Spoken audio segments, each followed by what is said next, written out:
ibaze hari nk'umujura wajujubije abantu muri quartier utashye nimugoroba ugahita usanga akabaruwa ati bro uze kurara ukinguye uyu munsi turakwiba cyangwa mugahura akakubaza ngo kubera iki ubundi ukinga ukingira iki wajya ukingura tukakwiba bamusubiza iki aho ngaho rero ikibazo gihita gikomera cyane aho ngaho ikibazo gihita gikomera impamvu mvuze icyo ngicyo niba umuturanyi ajya hariya agasakuza ngo umuturanyi we yakinze gukinga k'umuturanyi we biramubangamiye urumva icyo kintu kandi uwo muturanyi impamvu akinga nuko abana b'iwawe buri munsi batera amabuye iwe Bruce Melody yabajije umukuru w'igihugu ni ibintu byari bimaze iminsi bisirikira bisirikira bivugwa mu itangazamakuru kuko ndabyibuka the day before y'umushyikirano genda kuri iki kiganiro kuri BNB FM yego cyari cyakorwaga na Jado Castar ndetse n'abagenzi be bagikomojeho mbere y'uko inama y'umushyikirano bakivugaho ni ibintu rero byari bimaze kugenda bisirikira ahubwo hakibazwa ngo ese mu nama y'umushyikirano bizaca ese ninde uzagaragaza hari ukuntu uba ufite amazi ariko wibaza ngo ese cano yayiza azanyurayo kugira ngo byibuze ibintu bibashe gukemuka kuko ndabyibuka Jado Castar yaravuze ngo ese ninde uzajya mu nama ejo y'umushyikirano kugira ngo azabashe kutuvuganira iki kibazo hari umugani bajya bavuga ngo uzashaka inyama imbwa zizizana uri kubyumva rero ikibazo abanyafurika dufite inyama ariko imbwa zidusanga zo ni impigi zirakaze mbese ni gute MVN tuba yavuye Bunagana ikamanuka igafata Sake igafata za Kibumbi ikamanuka igafata Goma Amerika ihari reba kandi Goma abantu barashakuje Goma ntiyafatwa Goma irakomeye Goma irimo imiryango mpuzamahanga ikomeye irimo UN irimo ibiki ntago Goma ishobora gufatwa niko abantu bavugaga cyane buracya Goma atombe abantu bati Goma Bukavu abantu batangira gusakuza MVN turiya yamanuka Uvira irakubita Amerika ntihari yewe irasetinze iratraininze za Rumangabo abasirikare batangiye kujoininga igisirikare uri kubyumva burakeye ibitero bitangiye kuva Uvira abaturage batangiye gusakuza kubera bazarenza MVN turuwa iramanutse irakubise Uvira tombe Amerika ati nkaho tuvugiye hamugire gute MVN turuwa yabyutse mu gitondo ati rero dukurikije inama twagiriye na nyakubahwa Perezida Donald Trump twawithdrawinze twavuye tekereza ko biri ari withdraw MVN turuwa igisubizo cya East Africa cy'ibihugu bituranye byacu cyava hagati yacu tubishatse kubera ko FDLR ubwayo ubuyobozi bwa Kongo buramutse bubyutse bukavuga ngo tugiye kuyirandura byashoboka nubwo bitakunda kubera ko umuntu mwamwanya biragora kumwihakana ngo biragora kumwikoramo biragoranye cyane ese umuntu mwarashyingirana barimo aba FDLR bashatse abagore b'abakongomani barimo aba FDLR bari mu gisirikare nk'uko twabigarutseho tubivuga uwo muntu rero kugira ngo umwiyambure umuntu wakurindiye umutekano umuntu ukikurindiye umutekano ukamwigizayo biragora ikintu kigoranye ikizashoboka cyonyine nuko guverinoma ya Kongo izahinduka ikavaho yamara kuvaho hakajyaho ubuyobozi bushya ubuyobozi buza nanone bukaza kuyungurura bugahera hasi akanyuzamo scanner bugahera hasi bugafata umu FDLR bukamukuramo cyane ko buriya n'aba FDLR babazwi aho bari babazwi Iran iri ku rwego rwo kuba ya producing ibisasu nk'ibyo Leta Zunze Ubumwe za Amerika ba producing kuko bafite tekinoloji iteye imbere bafite abahanga bize ikindi mugomba kumenya intambara ya Leta Zunze Ubumwe za Amerika na Iran mu burasirazuba bwo hagati ahanini ni intambara ishamikiye ku madini Islam na Christianism ni intambara ishamikiye ku madini aba basaza bafite ibyo bapfa nibyo navuze ngo aho inzovu zirwanira ibyatsi birenganiramo rwose, haba Netanyahu, haba Donald Trump, haba perezida wa Iran, buriya ngira ngo Putin niwe ujya kuba muto muri bo, ariko aba bose ni generasiyo zimwe. Rero bafite ibintu bapfa, kandi ibyo bapfa akenshi bishamikiye ku myemerere y'amadini. baba bumva ko abayisilamu ngo ari ibyihebe, abandi nabo buriya ku ruhande rwabo nyine bazi ko abakristo ari, kuko intambara zabayeho zagiye zitwara abantu benshi, zica abantu benshi, ni intambara z'amadini. Ku bantu babizi, intambara z'amadini nizo zisha abantu benshi ku isi, hagati cyane cyane y'abasilamu n'abakristo, kubera ko iyo umuntu yagiye mu myemerere ajyamo wese kugira ngo uzamuhindure. Niyo mpamvu usanga intagondwa nyinshi nizo usanga zishamikiye ku madini. Reka twongere tubasuhuze abaduteze amatwi, twizere ko mumeze neza cyane. Abasilamu bari mu gisibo batangiye Ramazani, reka tubabwire ngo assalamu alaikum, tubasuhuze, twizere ko mumeze neza cyane. Reka abanyarwanda mwese muri rusange tubasuhuze, twizere ko mumeze neza cyane, ibintu biri kugenda neza. Aho bitari kugenda neza mwihangane, namwe biraza kugira gutya bibe byagenda neza, nuko isi ibiteye muri rusange. Jewe rero kuri mikoro ndi Ishimwe Nozioro, ndaje ngo tuganire ku bintu bigiye bitandukanye. Turaganira kuri politike igenda iri kuvugwa ku isi, haba hano muri Afurika, turaza kujya no ku mugabane w'Uburayi, turareba no hirya no hino mu isi, turareba muri Iran ikibazo cy'umutekano muke hagati ya Iran na Leta Zunze Ubumwe za Amerika. Turebere hamwe ibiganiro bari kugirana, ese koko ubundi ni ibiganiro cyangwa se ni ibintu biri aho ngaho byo kuyoberanya cyangwa se byo kujijisha. Turabirebera hamwe ibyo ngibyo, ndetse kandi turaza no kureba ku kijyanye na siporo, naho turaza kugiramo turebe ese muri siporo ho ibintu byifashe gute. Ubwo ngubwo iyo twavuze siporo tuba twavuze na showbiz, biba byajyaniranye, ni ibintu rwose biba biri kumwe. Uri kuri Satya TV rero, kandi ntago kuri mikoro nanjye ndi njyenyine, ndi kumwe n'umutumirwa mugenzi wanjye. Reka muikaze ubundi atwibwire, kuko nta mugabo uvuga undi. Reka muikaze ubundi atwibwire, ibintu bikomeze kugenda neza muri rusange. Murakoze cyane. Ni Rugamba Fred Rwagakoco Live TV, ariko nayo igiye ivuga Rwagakoco Live TV.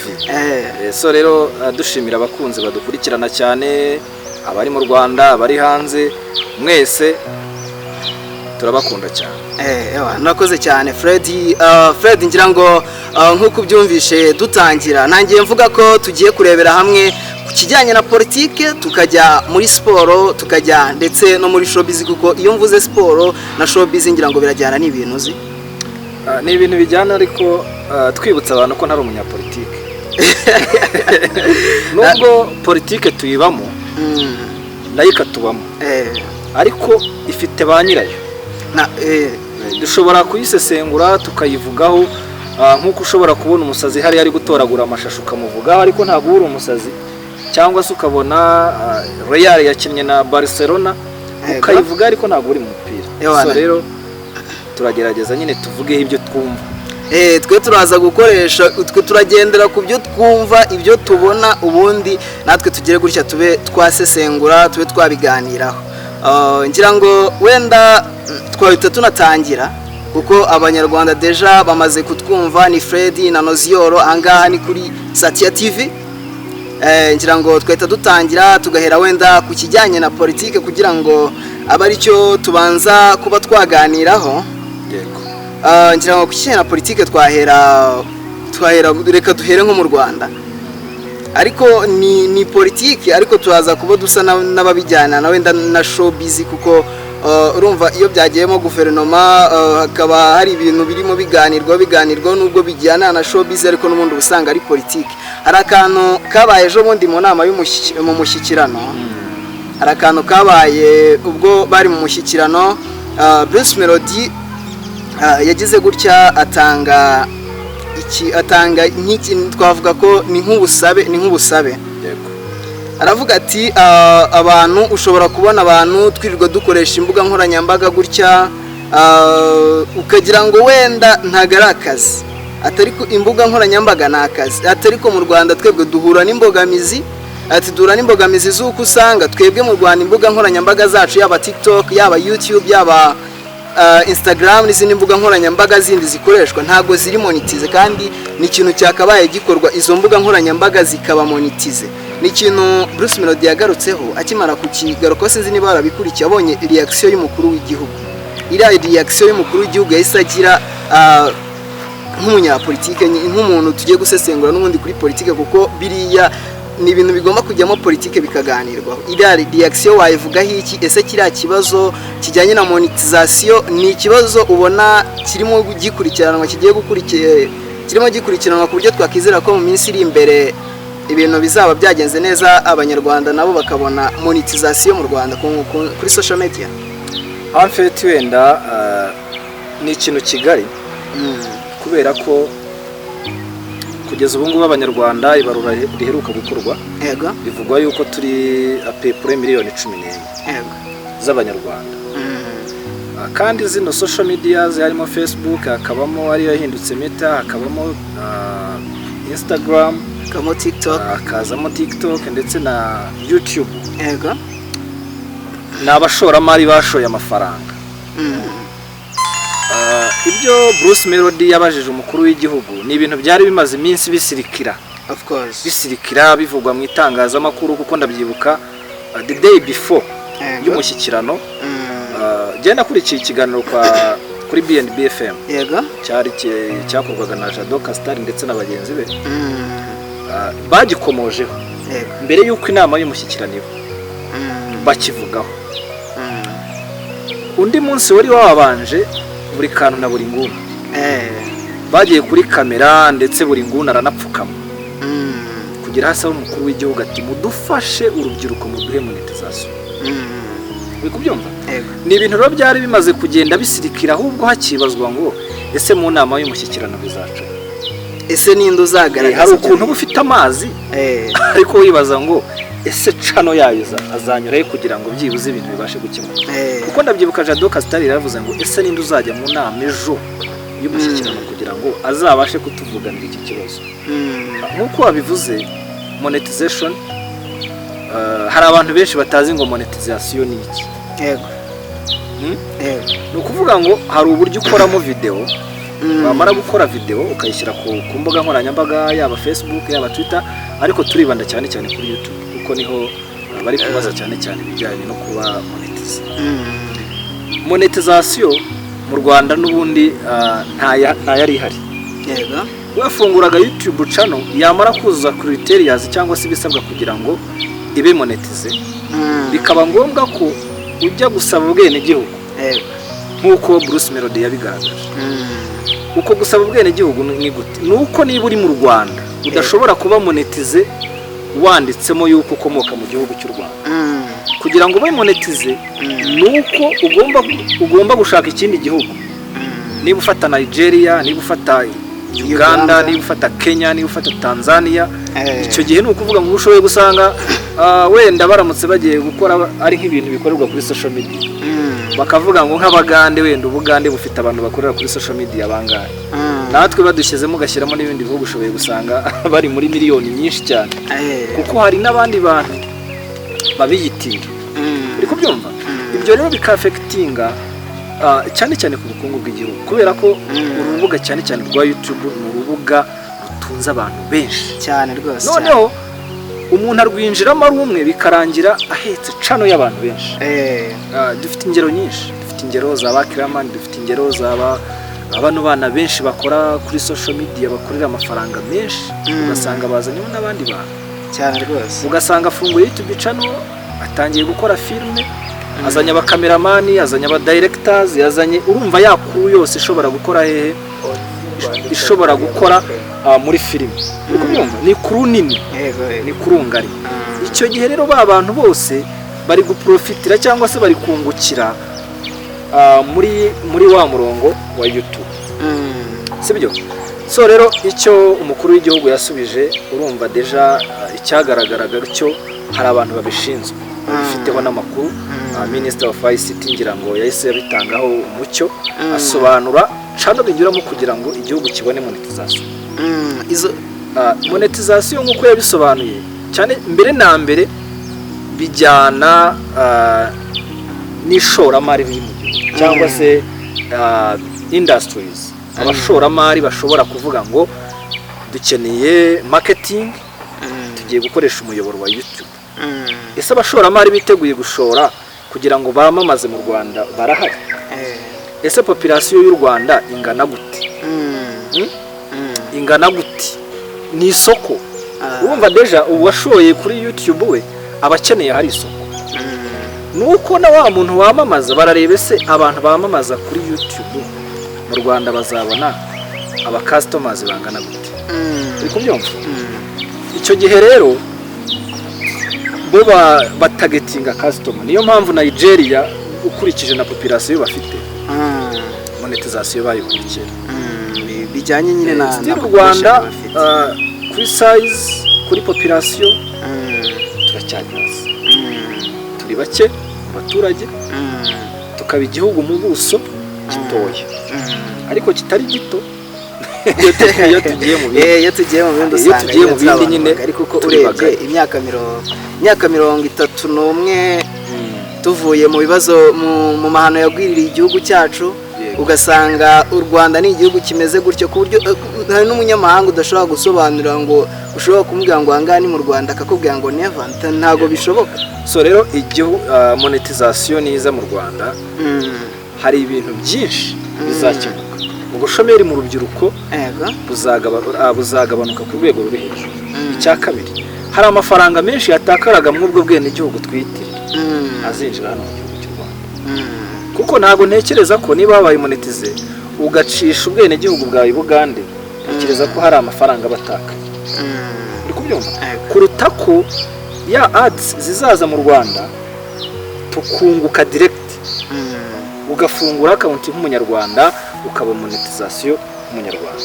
Icyo kintu nizera ko iyo ibintu byinjiwemo na nyakubahwa Perezida wa Repubulika y'u Rwanda ikintu kiba cyakemutse. Iyo umukuru w'igihugu yakinjiyemo aba ari ibintu rwose umva ako kanya biba byakemutse. Apfa kuba yavuze ngo akakivugaho gusa kuko nahise mbona na reaction yahise agira Bruce akimara kukivugaho, reaction ubwabyo yahise agira agahita agira amatsiko yo guhita kibaza hako kanya direct. Ni ikintu cyakwerekaga ko ubwiwe nawe ari ikintu ashyizemo imbaraga, ari ikintu nawe yibaza ngo ubundi kuki iki kintu kitakozwe kera, nawe ari ikintu yibazaho. Ngira ngo wenda tugarutse kuri icyo ngicyo, ariko ngira ngo wenda twahita ko tujya nko hakurya y'imipaka y'u Rwanda mu baturanyi, tukaganira wenda ubwo tukajya mu misozi miremire. Wa mugani wa muntu ngo ni imisozi miremire muri Repubulika Iharanira Demokarasi ya Kongo ndetse no mu Burundi, naho tukaganiraho gakeya. Ngira ngo u Rwanda na Kongo urabizi ko ntago nyine umwuka ari mwiza cyane, ngira ngo urabizi ibiganiro byagiye biba bitandukanye bijyanye no kunga impande zombi, ibiganiro bya Washington abizi impande zombi hagati y'u Rwanda na Kongo. Yes, u Rwanda na Kongo biri ku Rwanda. Oya, u Rwanda na Kongo ntago biri ku Rwanda. None se biri kugira gute?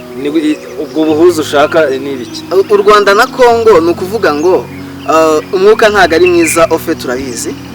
Bafite nyine umwuka utari mwiza wo kutumvikana, bavuga ngo u Rwanda rufite ingamba Kongo ishinja u Rwanda ko ifite ingamba z'ubwirinzi ndetse kandi ngo ishyigikiye umutwe wa M23. Ngira ngo ibyo ngibyo ni ibintu uzi biriho. U Rwanda narwo rukavuga ko Kongo ifite itera inkunga cyangwa se ishyigikira abarwanyi cyangwa se interahamwe za FDLR, umutwe wa FDLR iwushyigikira ndetse kandi ngo uba mu gisirikare cya Kongo. Ngira ngo ibyo ngibyo ni ibintu uzi ugiye wumva bimaze n'igihe kinini deja. Ngira ngo habaye noneho ibiganiro byo guhuza izo mpande zombi kugira ngo babe bakora amasezerano, bagirana amasezerano, ibyo bintu bikemuke, u Rwanda rube rwakuraho ingamba z'ubwirinzi, ndetse na Repubulika Iharanira Demokarasi ya Kongo isenya umutwe wa FDLR, ubundi abemera gutaha baze mu Rwanda kugira ngo u Rwanda na Kongo nyine imigenderanire ikomeze kuba yagenda neza.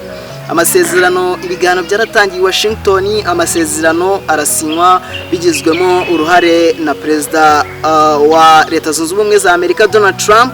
Kugira ngo ni ibintu twagiye dukurikirana uburyo ki byose byagenze, uburyo amasezerano yakozwe. Ariko u Rwanda mu masezerano harimo yuko ikijyanye n'uko u Rwanda rwakuraho ingamba z'ubwirinzi, nuko Repubulika Iharanira Demokarasi ya Kongo yaba yakuyeho yamaze gukuraho igisirikare cya FDLR, yamaze kugikuraho. Ngira ngo icyo wenda nakubaza aho ngaho, amasezerano ya Washington ajyanye no guhuza u Rwanda na Kongo kugira ngo babe bakuraho ziriya ngamba z'ubwirinzi n'igisirikare cya FDLR kibe cyasenywa, ubona ari amasezerano ashoboka ko ugiye ubikurikirana ubona ko ari ibintu bizashoboka, bizoroha ko kuba byashoboka? Ariko ndagira ngo wenda ntaragusubiza, tubanze twibaze ikibazo kimwe. Ibaze hari nk'umujura wajujubije abantu muri karitsiye, utashye nimugoroba ugahita usanga akabaruwa ati bro uze kurara ukinguye uyu munsi turakwiba. Cyangwa mugahura akakubaza ngo kubera iki ubundi ukinga, ukingira iki, wajya ubikingura tukakwiba, wamusubiza iki? Aho ngaho rero ikibazo gihita gikomera cyane, aho ngaho ikibazo gihita gikomera. Impamvu mvuze icyo ngicyo, niba umuturanyi ajya hariya agasakuza ngo umuturanyi we yakinze, gukinga k'umuturanyi we biramubangamiye. Urumva icyo kintu? Ni ikintu. Kandi uwo muturanyi impamvu akinga nuko abana b'iwawe buri munsi batera amabuye iwe. Uri kubyumva? Wenda kubera uwamuzengereje n'amabuye, abana bawe buri munsi batera amabuye iwe, yazamuye igipanga kigeza hejuru kugira ngo byibuze nibatera amabuye ajya kubita ku gipangu agwe hanze. Ariko byibuze ataguye mu rugo ngo abe yakubita abana mu mutwe bari gukina. Uri kubyumva? Iyo scenario ngira ngo uri kuyumva. Niba u Rwanda rushyizeho ingamba z'ubwirinzi, n'ukwirinda, abaririnda iki? Nuko hari ibyagaragaye, sibyo? Yego. Hari ibisasu byambutse imipaka, bigwa ku butaka bw'u Rwanda, ndetse byangiza ibintu, byica n'abantu. Ngira ngo mwagiye mwumva amakuru, hari ibisasu byaguye mu Kinigi na hariya Rubavu. Icya kabiri, DRC icumbikiye FDLR. Ni abajenosideri basize bakoze jenoside hano mu Rwanda mu 1994. Abo nabo ni abahora batera pompaje zo kuzatera u Rwanda, ni abahora bahiga gukuraho ubuyobozi bw'u Rwanda. Noneho abo bantu ahubwo inanacumbikiye, ntabwo ibacumbikiye gusa, ahubwo bari no mu gisirikare cyabo, barimo barabafasha. Baranywanye. Kera hari ikintu twitaga kunywana, ukanywana, waba ufite inshuti yawe ukikeba, ukanywa amaraso yawe nawe ukanywa, ibyo twitaga kunywana. FDLR rero yamaze kwinjira muri FARDC. Ikintu ni nko gufata virusi wowe yari iri hanze ukayitera, kuko FDLR nta kiza cyayo tuzi. FDLR ni umutwe wasize ukoze jenoside hano mu Rwanda, cyane cyane abakuru babo. Harimo n'abato bagiye binjiramo nyuma bacengezwamo ideology ya jenoside, ari nabyo tugenda tubona abakongomani bavuga ikinyarwanda bicwa, abandi barariwe ku manywa y'ihangu, abantu barakamera babifata nk'ibisanzwe. Urumva rero ni ibintu bigayitse ndetse biteye n'agahinda. Ahubwo sinzi izo ngamba z'ubwirinzi birirwa barira bavuga ngo zibabangamiye.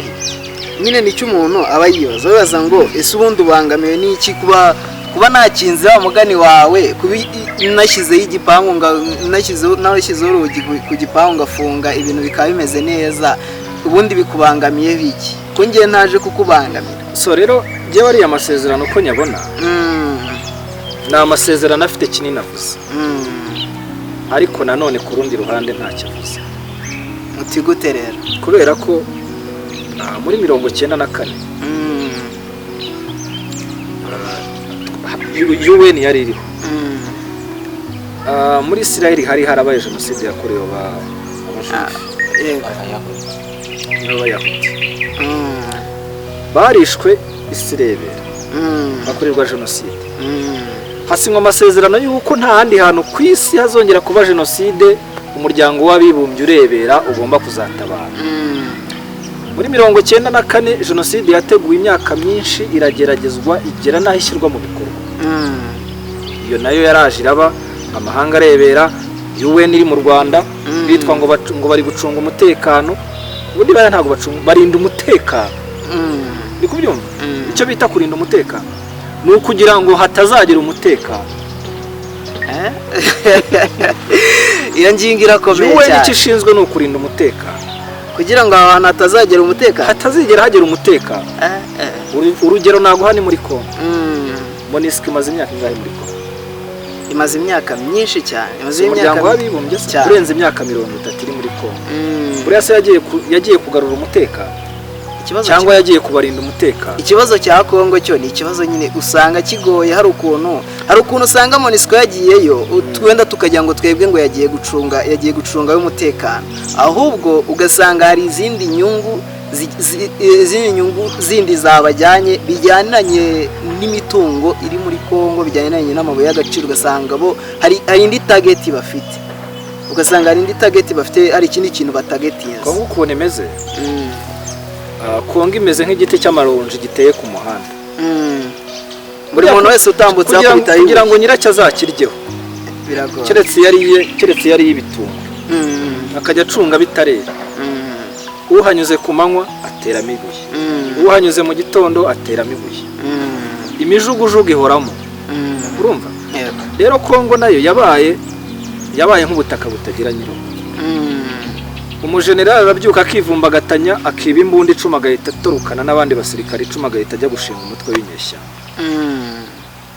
Umuturage arabyuka akivumbagatanya, hariya muri Kongo imbunda ziragura cyane rwose. Ugahura n'umu FARDC wakubiswe n'imbunda ugahita umukubita dolari, agahita yiguha akajya kuri potinga k'imbunda bayijya cyangwa yayitaye bakamuhinga.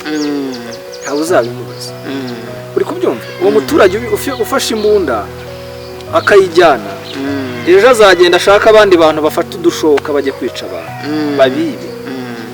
Wenda tutarajya no kugusubiza cya kibazo, ari akantu nyine ubwo uvuze mpita numva ko nakabaye ahubwo nzari nawe ikindi kibazo.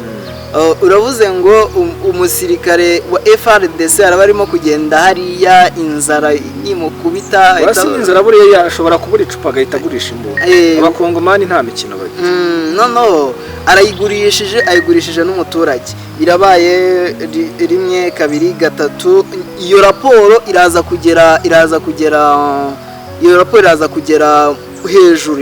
hejuru ku bakuru, hejuru hehe ku gisirikare, ku bayobozi, kuri bafande bakare. Muri Kongo si urashaka kumbwira ngo umusirikare ngo uri za Ruhumbashi hano, umusirikare uri hano muri Noru Kivu cyangwa Sidi Kivu, ripoti y'imyitwarire izagenda igere kwa Kisekedi. Nibaza ko ubundi yakabaye igeramo, ari naho yakabaye igerayo, ari naho noneho ntitanjyanane n'ikibazo. Noneho nimba hari ikibazo kimeze gutyo, raporo yabereye hano Igoma, raporo yabereye Rubumbashi, niba itabasha kugera kwa Kisekedi, niba itabasha kugera ku bajenerali bakuru ngo izo raporo zose zibe zihari, icyo kibazo noneho cyakemuka gute kugira ngo cya gisirikare cya Kongo kibe kiri stable, umusirikare aba afite discipline yuzuye, atabasha kuba yagurisha igikoresho cy'akazi kugira ngo umutekano ube waba mwiza hariya muri Kongo. Ni gute none ibyo bintu byabo? Icyo nakubwira cyo nkuko natangiye nkubwira ngo MONUSCO iri hariya kugira ngo amahoro atazigera agaruka muri Kongo. Kongo ubutunzi ifite ni bwinshi kandi budateze kuvuga ngo bwashizeyo. Rero nubwo biragoye ko Kongo yagira amahoro ubundi afite, kubera ko buri muntu wese ayihanze ijisho, ibihugu bikomeye bihanze ijisho. Nubwo ushobora kubona umuyobozi ugerageza kuba yayishyira ku murongo, kuba yagira gute, ariko byamugora. Twamaze kubona yuko ubuyobozi bwa Afurika hano akenshi haba hari umuntu uri inyuma. Akenshi uzasanga niba atari Amerika, ni Uburayi, ni Umufaransa, kugira ngo wagiye wumva aya makudeta yagiye aba hano muri West Africa cyane Central Africa, amenshi usanga ngo ni Ubufaransa buyiri inyuma, ni Uburusiya buyiri inyuma, ni hehe. so ntago abanyafurika turagera ku rwego rwo kwiyambura abanyaburayi n'abanyawest ya colonization n'ubundi ubukoroni ntabwo turagira igihe cyo kubwiyambura ngo tugere kuri rwa rwego ubuyobozi bushyirwaho n'abaturage kandi bukorera abaturage ndi kubyumva naho bari barabigerageje wenda kubera spirit bakuye kuri Nyerere ni hano muri Tanzania naho ejo bundi babonye byari bitangiye kuba abajenizi birara imihanda ibintu baratwika ibintu birasambagura muri Tanzania niho hantu hatari harigeze hapfa kuba imvururu nyuma ya Nyerere uri kubyumva ari succession ari uburyo bwo guhinduranya ubuyobozi perezida va gahundi byari bifite umurongo uri kubyumva hanyuma rero aba bayobozi ba Afrika gushyira hamwe ntibabishobora kubera iki for example wenda urugero nkawe uri umusirikare ufashe ubutegetsi ukeneye imbunda ukeneye amafaranga ukeneye ibyo se uzabikora ubwo muri make bivuze ngo niba tutaramara kuba stable mu bukungu ikintu kijyanye n'ifaranga tutaramara kuba stable ntabwo abanyafurika ntiturageza ku rwego rwo kwigira mu gihe rero tutarageza ku rwego rwo kwigira bizagorana kugira ngo tubashe kugira aho tugeze ibihugu byacu buri umwe wese uzajya azana ifaranga awe suppose twatangiranye urugamba cyangwa se twarakoranye ariko mfite inyota yo kuyobora rero icyo gihe biroroshye kumanipira urumva spirit ya patriotisme abanyafurika ntayo bagira buri umwe bashaka inyungu ze nanone bigaterwa nuko bamwe bagera ku buyobozi ugasanga arashaka gukurura yishyira gusa urumva hashaka kugira ngo za nyungu nkeya azigabagabane urumva ziba inyungu rusange abantu bagire gukunda igihugu muri bo bakunda Afurika uri kubyumva inda kwigwizaho imitungo umuntu gushaka kwihaza kurenza kuba yakunda ibyo rero nibyo abanyafurika bafitemo ibibazo hano rero mu burasirazuba bwa Kongo muri DRC ibibazo biriyo intambara ziriyo ni nk'iziri ahandi hose kugira ngo zizarangire uretse Yesu agarutse hano nibwo bizishobora kuza naho kuvuga ngo ubu ngo dutegereze ngo hano ngo muri Kongo ngo bizagera ngo bigira haba amahoro abantu bisa biragoye nta n'ikintu kigoranye biragoye ikintu umva kigoranye mu by'ukuri uri kubyumva rero uburasirazuba bwa Kongo nk'uko nari nkubwiye cyangwa se na Kongo muri rusange amahoro kugira ngo amahoro azaboneke bizagorana sibyo igishoboka ni kimwe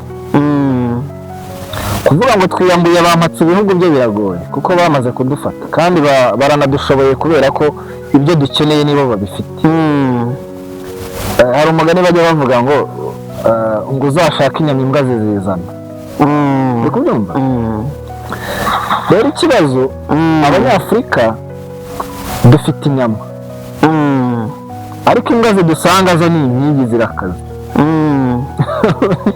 uri kubyumva imbwa zidusanga zo ni inkingi usanga zo ewana ziza zikubita zitwara bana kera hari ukuntu nk'abantu batuye mu burasirazuba hariya mu Mutara wabaga uryamye kuko akenshi bararaga mu nzu z'ibigonyi ikigonyi urakizi ndakizi izina z'ibyatsi umuntu yabaga aryamye yewana yiyorosha uburingiti rwa rufuku ikiringiti cya rufuku bya biringiti ubu ngubu usigaye dukunda usanga biriya biringiti bya rufuku wajyaga gushiduka ugashiduka impyisi gushikuje ikabitwara ururingiti cyangwa se igatwaranamo n'umuntu cyangwa ikamushikuza igatwara so n'abariya rero ahitwa ko hari ibuye ahitwa ko hari peteroli aho hantu nta mahoro azagira ariko se niyo mpamvu uzabona za Sudani nta mahoro igihugu cyagezeho gicikamo kabiri niyo mpamvu bagiye muri Libya barashwanyaguza niyo mpamvu bagiye muri Iraq barashwanyaguza ahantu hose hitwa ko hari esansi n'amabuye y'agaciro biragoye ko hazagira amahoro. Niyo mpamvu wagiye kubona Nicolas Maduro ejo bundi wamugarutseho. Nicolas Maduro ukuntu bamutwaye nk'akana k'uruhinja katagira igihugu, katagira security. Ariko noneho abantu noneho niba ahantu dufite inyama dufite inyama ariko imbwa noneho zatubanye nyinshi, ubu tubyakire gutyo ko noneho za nyama zigiye gutwarwa n'imbwa pe birangiye tubyakire, cyangwa hari ikintu cyakorwa? Buriya hari ibintu biba bishoboka. Mu Rwanda imbwa zatubanye nyinshi turazirasa. Hari ahantu ushoboye kugira gutyo ugasigaho se umuyapani igapfa. Ariko izo abana ni dana none ubu nta kuntu nka Afurika ibihugu bigera muri 50 cyagutangaza ni kimwe. Ntubona ukuntu Amerika y'urwa yamagana AFCM 23. Buriya ntibyagutangaza iyi supporting cyane rwose, ariko mu ruhando mpuzamahanga bitewe n'ubuhangange ifite ikagaruka yigiranye nyinshi. Mbese ni gute M23 yavuye Bunagana ikamanuka igafata Sake, igafata za Kibumbi, ikamanuka igafata Goma. Amerika ihari reba, kandi Goma abantu barashakuje, Goma ntiyafatwa, Goma irakomeye, Goma irimo imiryango mpuzamahanga ikomeye, irimo UN, irimo ibiki, ntago Goma ishobora gufatwa. Niko abantu bavugaga cyane, buracya Goma atombe. Abantu bati Goma Bukavu abantu batangira gusakuza. M23 yamanuka Uvira irakubita. Amerika ntihari. Yewe irasetinze, iratraininze za Rumangabo, abasirikare batangiye kujoininga igisirikare. Uri kubyumva? Burakeye ibitero bitangiye kuva Uvira. Abaturage batangiye gusakuza kubera bazarenza. M23 iramanutse irakubise Uvira tombe. Amerika ati nkaho tuvugiye hamugire gute muvemo. M23 yabyutse mu gitondo ati rero dukurikije inama twagiriye na nyakubahwa Perezida Donald Trump twawithdrawinze, twavuye. Tekereza ko biri ari withdraw. M23 bafite strategy, sibyo? Bo bafite indeba kure. Buriya hari imbunda zibaho zitwa indeba kure. Uri mu kilometero ikagukurura ikakurasa nkaho mwegeranye. Hari ibyo bita binocular, bifite n'ikintu cya binocular. Akana ka gisirikare ugenda uvangamo. Rero hari ikintu bo batagetinga, baravuga ngo FARDC cyangwa se guverinoma ya Congo igiye gusaba imishyikirano, igiye gusaba ko dusubira inyuma. Kandi twasubira inyuma twageze Bukavu. Uri kubyumva? Acha tupige hadui. Twadugiye dufate Uvira, badusabe gusubira inyuma, tugire gute duserase, ariko no mu ducoye aho. Twebwe dufashe Uvira kugira ngo mu byo bazadusaba gusubira inyuma tuzasubira inyuma dutanga icyo twari dufashe nk'agakingiro. Uri kubyumva? Bafite strategy. Niko bakoze uyu mujyi wundi wo muri Kivu y'Amajyaruguru. Kisangani harani Kisangani. Hari kiriya kibondo ngira ngo cyabaya. Urumva? Baragiye barahafata kuko bari bamaze kumenya ko bagiye gusabwa gusubira inyuma. Barahafata basabwa gusubira inyuma, baraharekura. Uri kubyumva? Ariko ntabwo bari bahafite muri gahunda yo kuhafata ngo bahagumane. Ni rero ni strategy nyine ya gisirikare y'imikorere yo kugira ubuyobozi bureba kure bwo kubasha gutayiminga. Ariko aho nahereye hehe, nibwo navugaga yuko M23 ishoboye kuba iri kurwana n'ubundi backup ari iki, backup n'ubundi ari Leta Zunze Ubumwe za Amerika. Iyo Leta Zunze Ubumwe za Amerika kandi ari nayo yitwa Migarura Amahoro. Uri kubyumva? None se si iyoboye MONUSCO cyane. Ubundi usanga n'ubundi ibintu byose biri mu gihugu cy'igihangange, biri mu biganza bya Amerika. Ibintu so bagiye kugarura amahoro muri Congo, so barasanye na AFCM 23. Bikumva urwo rucabiranye no kuvuga ngo abaturage nibyo bajya bavuga ngo aho inzovu zirwaniye byatsi birenganira. No kuvuga ngo twebwe abaturage tugiye tugendera aho inzovu zarwaniye byanga bikunda aho ibihanganye bizabanga byakora ntuzabura guhutaza ntazabura kuguhutaza utazi n'icyo bapfa ugendere mu kigare urumva abahungu bari guhanganira diyama hariya bari guhanganira amavuta usanga Uburusiya buri muri Kongo usanga Amerika iri muri Kongo usanga Uburayi bari muri Kongo bo bafite ibyo bahanganiye ariko bitwikira indi mitaka Amerika iri gusapotinga M23 ntabwo ndi kubihamya ni urugero rwa Umufaransa wenda ari inyuma ya Kongo nabo kubera inyungu runaka bababwira bati cyane ko n'ubwo amakuru ari kuvugwa nuko abasirikare b'Abafaransa bamaze kugera muri Kisangani iyo ngira ngo ibyo nanjye hari ikinyamakuru kimwe nabirabutsweho yego wa mujyi wa mbere ngira ngo ni Warikare niyo bafashe basubira inyuma sorry cyane twari uri kubyumva so rero iyi politike y'isi irimo uruvange bisobanukirwa nyine bisaba kugira IQ iri ku rwego rwo hejuru hanyuma rero ngira ngo wenda tujye kuri cya kibazo kugira ngo tunasoze no kuri iyi ngingo ijyanye na Kongo cyane mu burasirazuba bwa Kongo umwuka mubi hagati ya Kongo n'u Rwanda kugira ngo wenda iki tugisozeho amasezerano yasinyiwe i Washington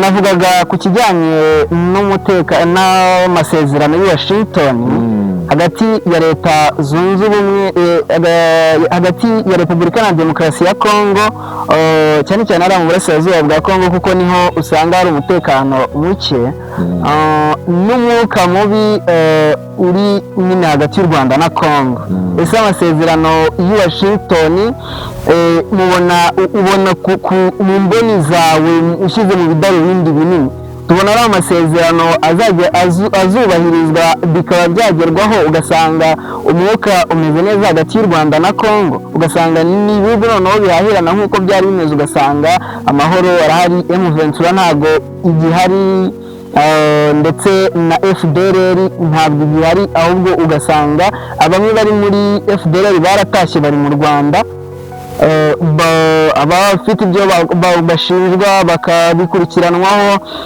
abadafite ibyo bashinjwa bakajya mu buzima busanzwe ubundi umutekano ukagenda neza ikibazo amasezerano azajya mu bikorwa nk'uko tubibona cyangwa amasezerano y'u Rwanda na Kongo biragoye kubera ko nka FDL na FARDC kugeza ubu ntabwo babitandukanye kuko barasangira bambara bimwe akenshi usanga bano bakuru bo muri FDL ari nabo batoza igisirikare cya Kongo nibo bayobozi bari mu buyobozi twagiye tubabona ba General Omega bari abantu bakomeye nubwo tutamenye irengero rye niba yarapfuye niba akiri muzima aramenya uko bimeze igihari ni uko amasezerano y'u Rwanda na Kongo iyi intambara imaze imyaka irenga 30 intambara ya Kongo ya mbere yo muri 1996 u Rwanda rujyayo rurayihashya ruyica intege aba na Kongo ya kabiri intambara ya Kongo ya kabiri nabwo bagiye barabahashya urumva so rero ideology ya FDL ni nka virusi kugira ngo icike biragora noneho ni virusi yarenze imipaka yinjira no mu bakongomani bamaze kuyinywa bamaze kuyakira bamaze kumenya kubana nayo ngira ngo uyu muyobozi yari guverineri yiherutse kuvuga ejo bundi ahangaha asa nk'uvuga ideology ya FDLR mu Rwanda y'umukongomani y'umuyobozi ni Kenge ninde Sylvain Kenge ibigambo aherutse kuvuga nyine bigaragaza ko afite genocide ideology iri ku rwego rwo hejuru umva ko ari ya ideology ya FDLR urumva rero aya masezerano arahari ndetse yarakozwe iriya ni hit ya Donald Trump yishakira ariko igisubizo ubwacyo East Africa wenda dufata u Rwanda dufata u Burundi dufate ndetse na DRC n'ubwo utari wayimbajijeho ariko icyo nakubwira cyo igisubizo cya East Africa kiri ibihugu bituranye byacu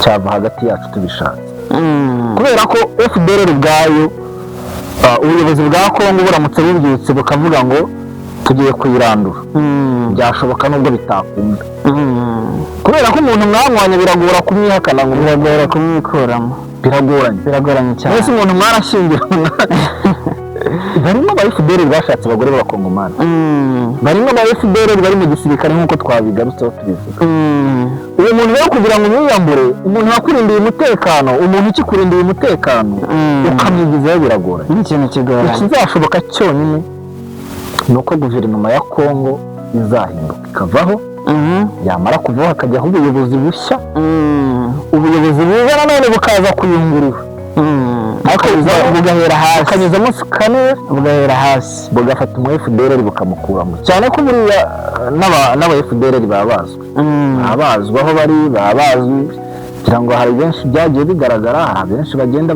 bazanwa hano mu Rwanda cyane urumva rero igisubizo ubwacyo kiri indani muri Kongo ubwo nuko nguko ibintu bimeze ngira ngo nuko bimeze uno munsi nabonye hari agahenge ngo hari agahenge ariya muri Repubulika Iharanira Demokarasi ya Kongo cyane mu burasirazuba bwa Kongo ngo abarwana bareke kurwana kugira ngo bagira ibintu bimwe na bimwe bashyira ku murongo ariko n'ubundi ako gahenge nabonye ntabwo kigeze kubahirizwa n'ubundi ni bya bindi nyine wagarukagaho ngo ikibazo cyo muri Kongo kugira ngo kibe cyakemuka no kugira ngo babe bahera hasi indani kandi bo ubwabo bagikemure bareke kuba bagishyira ku Rwanda kuko ingamba z'ubwinjizi z'u Rwanda nyine twe turirinda buriya ni imitwe ya guverinoma ya Kongo buriya hari ukuntu umugabo bamujya hejuru bakamuniga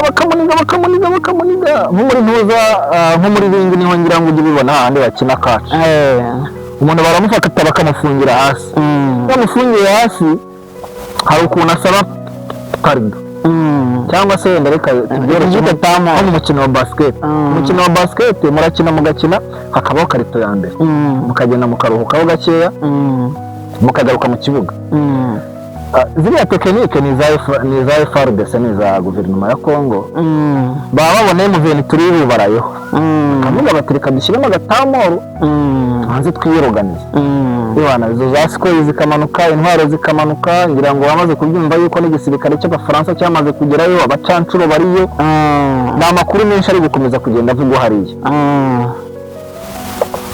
so rero ikiriho buriya ni uburyo bwo kurangaza M23 kuko bazi ko bashaka amahoro kuko bazi ko bari guharanira amahoro abarangaza babwira bati dushyizeho agahenge mwe mutuje mu gihe batuje abandi bo bagire gute babe babatangaza kandi buriya ubuyobozi bwiza niyo bupfushije umuturage kiba ari igihombo gikomeye kuko umuturage niwo mutungo wa mbere w'igihugu cyane nko ku Rwanda twe tubyumva vuba kuko twe noneho nta n'amabuye y'agaciro ahagije cyangwa menshi dufite ku bihugu byose rero no kuri Leta Zunze Ubumwe za Amerika umuturage waba ahari hose aba afite ubudahangarwa ntuzi ko ari ubudahangarwa kuko nta kibazo gishobora kumubongera ngo warabibonye n'abo bahaye ubwenegihugu baje kubatora atari n'ababo bitwa ko gusa baguhaye ubwenegihugu witwa umunyamerika ni kubyumva ahaje kuba ngira ngo twagiye tubabona benshi cyane hanyuma rero iyo ari Kongo twaganiragaho ndetse n'umubano nyine wa Kongo n'u Rwanda ariko ngira ngo yenda bijyanye n'igihe twahita twihuta tukareba noneho tukajya kuri Leta Zunze Ubumwe za Amerika na Donald Trump ubundi na Iran. Leta Zunze Ubumwe za Amerika na Iran ni umutekano ntabwo umeze neza, ntabwo nyine barimo bumvikana. Donald Trump na Washington bashinja Iran gukora za uranium n'ibindi bisasu kirimbuzi. Leta Zunze Ubumwe za Amerika zikaba zisaba ko Iran yareka gukora ibyo bisasu kirimbuzi cyangwa se ikajya kubikorera ahandi mu bindi bihugu bifite ubushobozi buhagije bwo gutunganya ibyo bintu neza bitagize icyo byangiza. Ibyo ngibyo Leta Zunze Ubumwe za Amerika na Donald Trump hari igihe bigeze bumva Amerika na Iran bumvikana? Nta gihe na kimwe bigeze bumvikana, of course. So rero izi ntambara ziri hano mu isi Amerika ngo na Iran, ngira ngo wigeze kumva ubushize Iran irasana na Israel. Mbese tekereza ko ari Israel yarasanaga na Iran? na afete na Amerika ni intambara imaze igihe. Ni nkabyo twahereye muri Congo, umuntu akikingira umuryango, umujura akaza ngo girangaza tukwibe. Umunyamerika afite ibisasu kirimbuzi, Umurusiya afite ibisasu kirimbuzi, ariko nta wundi muntu bumva ko ashobora gutunga ibisasu kirimbuzi ngo yabarasa, kandi bo bararasa. Uri kubyumva? Iran iri ku rwego rwo kuba yaproducinga ibisasu nk'ibyo Leta Zunze Ubumwe za Amerika baproduce, kuko bafite tekinoloji iteye imbere, bafite abahanga bize. Ikindi mugomba kumenya, intambara ya Leta Zunze Ubumwe za Amerika na Iran mu burasirazuba bwo hagati ahanini ni intambara ishamikiye ku madini, Islam na Christianism. Iyi ni intambara ishamikiye ku madini. Aba basaza bafite ibyo bafite ibyo bapfa. Nibyo navuze ngo aho inzovu zirwanira ibyatsi birenganiramo rwose, haba Netanyahu, haba Donald Trump, haba perezida wa Iran, sinibuke izina ryo ko bamwita, uri kubyumva? Abo bose uzareba imyaka generasiyo buriya ujya kuba imwe. Buriya ngira ngo Putin niwe ujya kuba muto muri bo, ariko aba bose ni generasiyo zimwe. Rero bafite ibintu bapfa, kandi ibyo bapfa akenshi bishamikiye ku myemerere y'amadini. Bumva ko abayisilamu ngo ari ibyihebe, abandi nabo buriya ku ruhande rwabo nyine bazi ko abakristo ari, kuko intambara zabayeho zagiye zitwara abantu benshi, zica abantu benshi, ni intambara z'amadini. Ku bantu babizi, intambara z'amadini nizo zisha abantu benshi ku isi, hagati cyane cyane y'abasilamu n'abakristo. Kubera ko iyo umuntu yagiye mu myemerere ajyamo wese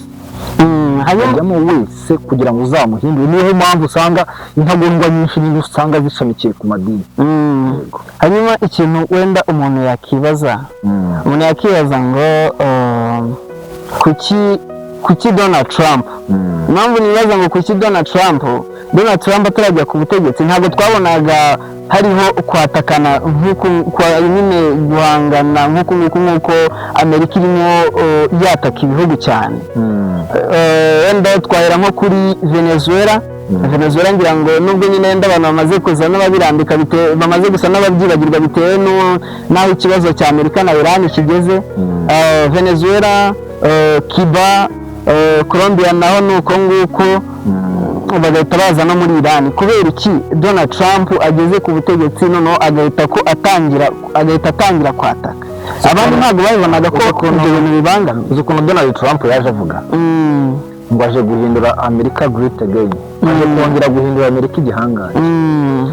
Kera hari strategy y'abapapa yabagaho, umupapa akinjira mu rugo agakubita abana n'inkoko n'imbwa byose cyarimwe, agakubita agahera ruhande n'injerekani, agakubita imigeri, amasafuriya y'imigeri. Ubwo yabaga ngo ari strategy yo kugira ngo mu rugo bamutinye, bamwubahe. Uri kubyumva? Rero na Leta Zunze Ubumwe za Amerika bagira strategy yo kugira ngo bubake igitinyiro ku bindi bihugu, bagakubita bimwe. Buriya hari systeme muri imbwa nizikwataka ari nyinshi, ukubise n'izindi ziriruka. N'impyisi buriya zaje zakwatatse ugakubita imwe ikabwejura, zose zitazigera ziruka. Niyo mpamvu uzabona Leta Zunze Ubumwe za Amerika izaca igatera igihugu, igakubita igakuraho perezida. Uri kubyumva? Umwaka utaha bakagaruka bagakubita undi bakamufunga, nta kibazo, ni ibihangange. Uri kubyumva? Ni ukugira ngo bubake igitinyiro no ku wundi uzatekereza kumenyera Amerika. Uyu munsi Putin navuga bamushyirireho ibihano, kuko we ntibamushobora. Bafite ibisasu nawe arabifite. Niyo mpamvu hazavumbuka umusazi uyu wa perezida wa Korea y'Amajyaruguru, Kim Jong-un. Biriya ndamwemera cyane, ni umuntu w'umugabo cyane. uriya mukobwa ngakunda fireworks, kandi fireworks akunda n'izi bisasu biturika. Uri kubyumva? Akoresha igitego agakunda umuriro. Buriya ngo iyo ari kurefreshinga amayinga aragenda akicara iyo muri etaje, ngo bakajya babizamura bakabituritsa gusa akajya areba. Uri kubyumva uwo muntu urwego aba ariho?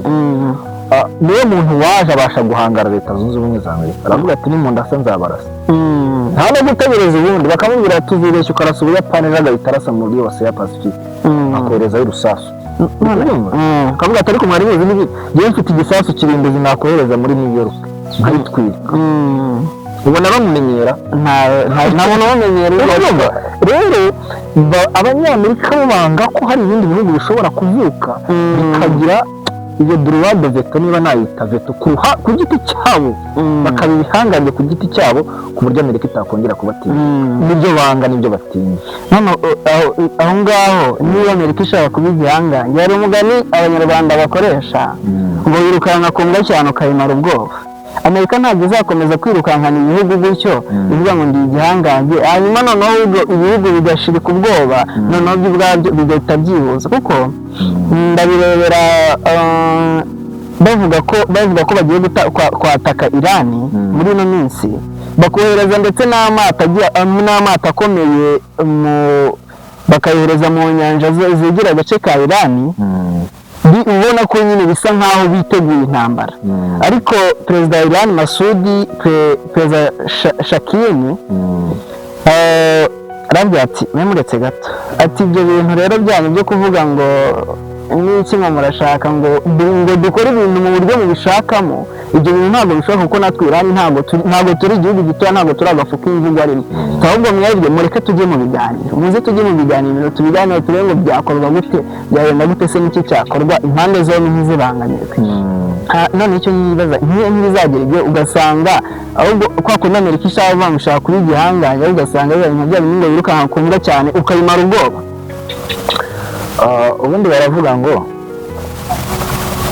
kandi bavuga umugabo wirukankana umugabo mugenzi wawe uriyo wisigariza n'imbaraga ushobora kugira gusubiza inyuma kuko ushobora kumwirukankana mwagira imbere akaguhindukirana urumva uba ugomba gusigamo n'imbaraga zishobora kugusubiza inyuma leta zunze ubumwe ni igihangange pe of course ni igihangange bariyubatse haba mu rwego rwa tekinoloji mu rwego rw'ubutasi mu rwego rw'ubukungu ni igihugu gishikamye kandi gikomeye ariko si cyo gusa Ubushinwa bwariyubatse haba mu rwego rwa tekinoloji intwaro impande zose navuga ko ubukungu bw'Ubushinwa bushobora no kuba busumba ubukungu bwa Amerika Ubushinwa bwo icyo bwo butaketinga cyane n'ubucuruzi kandi ikindi buri Ubushinwa bwo bwarakoze ariko Amerika yarinze uri kubyumva baya n'abajura tukajya ku Burusiya igihugu gikomeye basenye mu ntambara ya kabiri y'isi iyo ugiye ku kijyanye n'igikoresho cy'intambara cyo baba bari hejuru cyane abana barabasenye ariko barongera gahoro gahoro bariyubaka urwego bariho rurazwi kubyumva ibihugu nk'Ubufaransa bwo byamaze kuveterana muri Ubufaransa bwari bukomeye Ubufaransa bwari bukomeye Bonaparte n'ibihugu byari bikomeye cyane urumva rero Ubudage ni igihugu nacyo kimaze kwiyubaka nubwo baba barimo kwakwa Leta Zunze Ubumwe za Amerika Koreya ya Ruguru nibyo tubona mu makuru ni amakuru nyine burya umuntu yavuga amakuru kandi iyo utageze ubwamabeshywa byinshi ariko igihugu cya Koreya ya Ruguru ni igihugu gikomeye ni abantu bashyiriweho imbarigo yo kugura ibikoresho byo gukora intwaro kirimbuzi intwaro ariko ubu ngabo barabiproducinga kandi bakabigeraho Israel ni igihugu gikomeye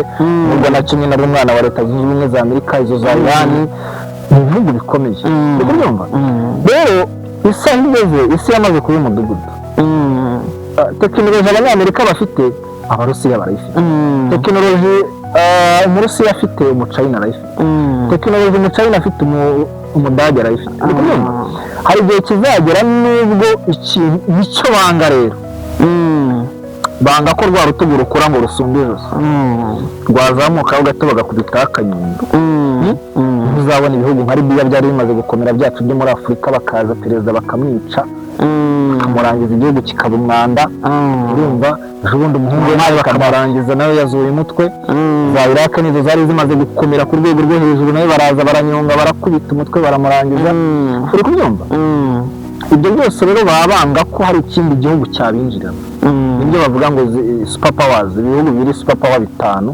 bifite droit de veto ntabwo biba bishaka ko hari undi muntu wazamura umutwe ngo abyinjiremo ngira ngo nibyo ngibyo nabonye perezida Donald Trump ni inkuru nsomye kuri Al Jazeera. Nabonye perezida Donald Trump yatangije ngo inama yo kugarura amahoro. Yavuze ngo amahoro ni ikintu ni ijambo rito, ni ijambo rito ariko abantu nyine bigorana kuba abantu batanga amahoro, ariko nyine ni ijambo rito ariko ngo ni ijambo rigoranye kuba abantu baryubahiriza.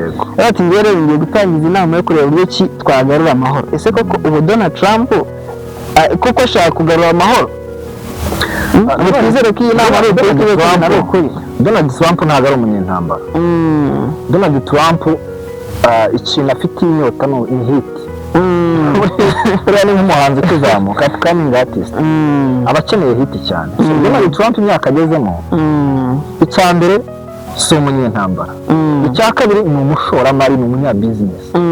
Ni ukuvuga ngo ahantu hose abona hava ifaranga aho uzamubonayo. Ariko ahantu hitwa ko hari intambara, ugiye gusanga iriya ntambara ya Ukraine n'Uburusiya yarayungukiyemo kurusha ibyo yashoyemo. Uri kubyumva? Na bya bindi byitwaga ngo ni imfashanyo ngo ni iki, ngira ngo nyuma waje kumva ko byaje kugera akavuga ati ariko muzishyura niba mutabizi. Ibyo Biden yakoze ntabwo twari turi kumwe, mugomba kuzatwishyura kandi mukatwishyura mu mabuye y'agaciro. Uri kubyumva urwego ibintu biba biriho. Urumva we yaraje bije intambara itacika n'intege. Rero Amerika icyo ishyira imbere bizinesi, bagera igihe cya bizinesi bakagira n'igihe cy'intambara. Niho uzabona hari umuyobozi uza agakubita akajya ku wundi nyine akamurangiza. Ubonye ko Venezuela bakora operasiyo bagatwara perezida masegonda make cyane, amasaha atari. Rero baba bamuciye, nta ntambara yabaye. Nubwo wenda haba hari abapfuye tutamenye, ariko byanga bikunda ntabwo byabaye skandari nk'uko bagira muri byagiye bibahangaye. Warebesheje no kubabarisha no gusanga ko buri ibyo bitangazamakuru bikora cyane cyane muri politiki. Igisasu gikubita ahantu hagapfa abantu 200 bakakubwira 30, kugira ngo badakura abantu imitima. Kandi koko nibyo, ngira ngo hari intambara ziba zaragiye zibaho z'abacengezi, ugasanga baravuga bati hapfuye abantu 10 hakomeretse 3, ariko burya siko biba bimeze. Kubera iki? Kugira ngo badakura abantu umutima. Ko bashoboye kuvuga bati ni inyeshyamba zateye hano abantu 500 bapfuye abandi barakomereka, umuturage w'Inyagatare agahita azinga agahunga ajya Kampala. Uri kubyumva iyo impact, ukavuga ati u Rwanda rwateye byarangiye cyangwa se ikindi gihugu runaka. So rero nicyo burya nicyo ubuyobozi buberaho no kudakura abantu umutima. ngira ngo nibyo ngibyo wenda ubwo ibiganiro hagati ya Donald Trump na Washington ndetse na Iran, ibiganiro nyine byo kugira ngo bumvike by'amahoro birimo biraba, ariko ku rundi nyine nubwo birimo kuba usanga n'ubundi ntabwo nyine ari ibiganiro, ntabwo ari ibiganiro mbega, ahubwo ni ukuvuga ngo byanga byakunda nubwo turi mu biganiro, ariko ugomba kwemera ibyo nyine kukubwira, kuko usanga niba turi mu biganiro njye nawe turimo turaganira, ariko noneho niba turimo kuganira uri no kuzana intwari ibikoresho amato, ibikoresho byose birimo biraza iwanjye bya gisirikare, biri mu nyanja aho ngaho hafi aho ngaho. Ibyo bikoresho birakora iki kandi turimo kuganira turi kuganira ngo turebe uburyo amahoro yaza? Icyo nabwira abantu cyo Donald Trump niyibeshya agatera Iran nk'uko yabipanga, agashaka kujya kumukuraho nk'uko nyine yabikoze ku bindi bihugu, bagashaka guteza intambara y'isi ya gatatu tayari.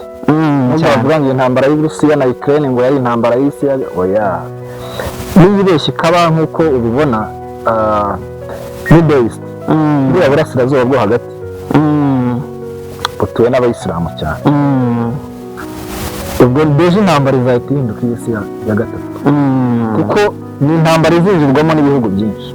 Rero nicyo Donald Trump nubwo bohereje amato hariya, ni uburyo bwo gukangata, ni uburyo bwo guhabya, ariko arabizi ko nabikinisha intambara izahita ibastinga ikajya ku rundi rwego, kandi adashobora kuzabyikuramo noneho. Ngira ngo nubwo nuko bimeze. Ku rundi ruhande na Iran nayo ntabwo ituje, kuko batangiye kuri uyu munsi batangiye imyitozo barimo bahabwa na MONUSCO barimo bahabwa n'Uburusiya.